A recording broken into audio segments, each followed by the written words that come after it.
Владата одлучи, ќе води кампања за предстојниот референдум. Одлуката е донесена на последната владина седница од доцна синоќа, а деталите се соопштени денеска на пресконференција. Според одлуката, кампањата ќе биде информативна, а целта е на граѓаните да им се објаснат придобивките од договорот со Грција.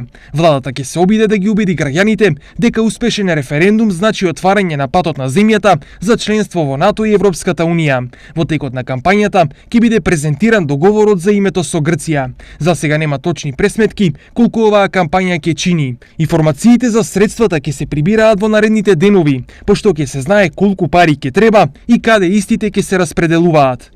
Сите институции, значи Министерства и органи од државната управа, треба во рокот на 3 дена до Министерството за финансии да платат податоци за средствата кои ги имат располагање што може да се користат. После тие информации,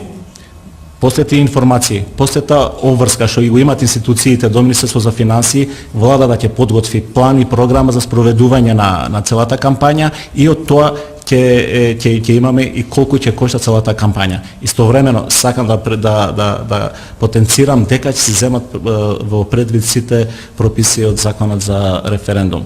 Инаку референдумот е закажан за 30 септември, а референдумското прашање гласи: дали сте за членство во НАТО и Европската унија со прифаќање на договорот меѓу Република Македонија и Република Грција.